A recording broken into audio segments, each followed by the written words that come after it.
Hi everyone and welcome to my channel and to this time-lapse version of an autumn forest in soft pastel. I hope that you enjoy this speedy version here. There will be a full tutorial from this over on my Patreon channel. I'll add links in the description below. But if you do enjoy this here on YouTube, then please do hit subscribe and check out some of my other videos.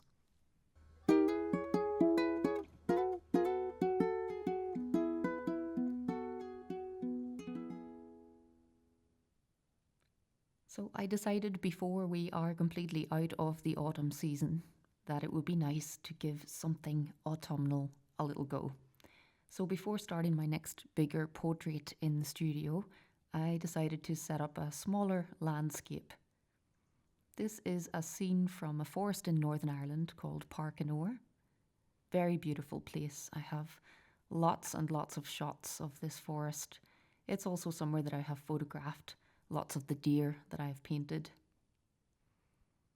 And I love to go back through my older photo reference now when I'm trying harder with landscapes and really trying to experiment, to go back and make use of some of the photo references that I've taken over the years but not had the courage to try them at that point. So this is not the first time that I've painted a scene from this forest though. A couple of years ago, I was experimenting or starting to experiment more with landscapes, and I did do some little thumbnail studies of a similar scene. I just never really progressed at that point to doing a bigger one. So I thought, why not? We're in autumn now. Let's get a little blast of Irish autumn. So I have blocked in some colours and this part that I like to call the big blend, because I'm not going to do too much blending in this style of painting, but I do like to put down a base coat of colours and then smudge all of that right across the paper. That just gives me a nice base to go on top of, and I'm just using soft pastels here.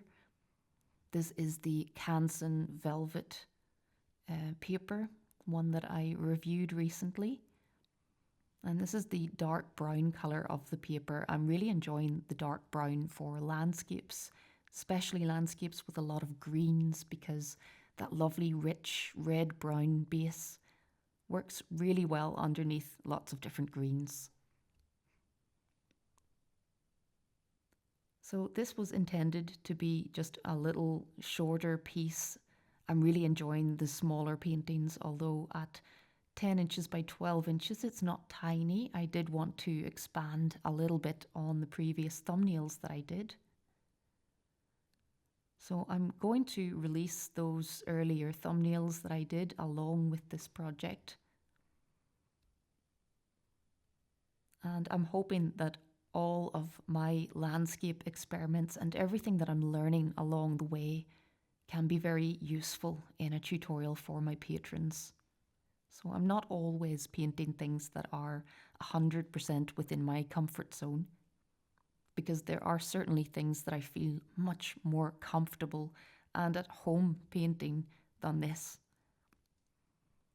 And certainly a few years ago, I probably wouldn't even have attempted this piece with so many trees in it, because trees and leaves have for a long time absolutely been my nemesis to paint. And I still struggle with that. So even in this painting, I go through some moments of liking the effect that I'm getting and then completely losing that effect, perhaps overworking some areas. So I'm still learning as I go with these pieces. And I try to share all of that progress in the tutorial. So sometimes with the landscape paintings, there are moments where when I look back at the footage, I wish I hadn't done that. And I suppose that's also quite useful to point out to my patrons where you can go wrong. And then importantly, how to try and put it right. So these are the things that I'm learning at the moment as well. And every so often in between other projects, I'm really enjoying taking a little landscape break. And it was nice to check back in with this particular image because it is one that I've struggled with in the past. Lots of layers of leaves, and the leaves and trees behind where we are, so further off into the distance, they're all brightly lit. And in my painting, you can see I'm trying to enhance the golden colours, trying to enhance the autumnal feel of the painting, because we get a lovely red carpet on the ground, but then not so much of that warm colour actually up through the trees. So I'm trying to take a little bit of artistic license, bring a bit more of a warm autumnal glow to the piece. So I'm using mostly unison soft pastels and a few Terry Ludwigs as well. The Terry Ludwigs being some of the darker values in the painting. And my aim really was to make it as dark and rich as the colours are in the photo reference, but also vibrant. So I really tried to enhance the colours in the painting. But one thing that I found really tricky here was that we are quite in the dark. So we're in the shadows, and further away from us we get that what seems like an open area that's getting more light. And I really wanted to give that impression, and that involves going pretty dark with some of the colours here in the foreground. So I'll talk a lot about the colour choices as always in this tutorial.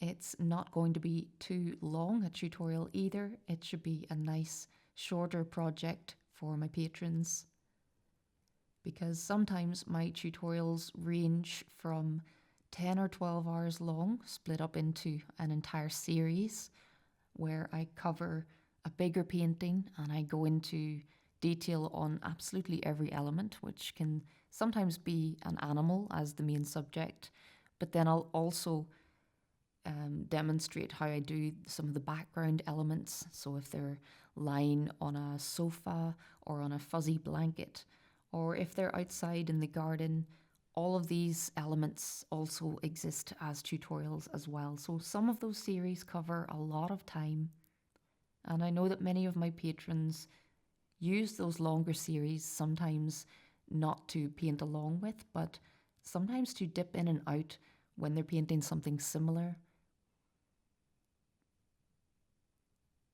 And then, of course, there are the shorter tutorials, a bit like this one, where you get guidance throughout the entire project. And it's something that's usually under 4 hours that I would recommend to those who are looking to paint along with me. And I have lots of those types of tutorials as well if you fancy working along in real time, step by step. And that can really help if you're just starting out to get that extra bit of guidance.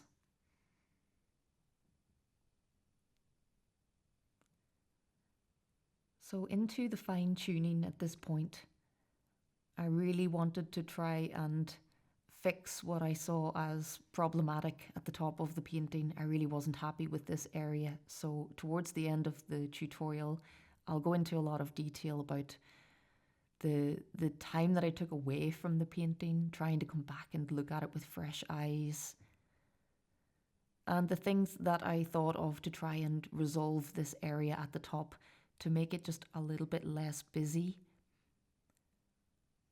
What I found really difficult was to create these darker leaves that are in the foreground, but also punch enough holes through those leaves to the light beyond and let more of that light filter into the painting.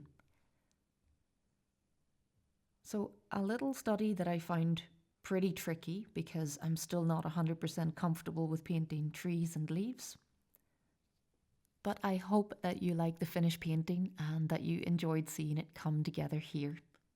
If you haven't already, then please do subscribe to me here on YouTube, or check me out on Patreon, where you can find this full-length demo plus many more in my library. But thanks very much for watching this here, and until next time, happy pasteling.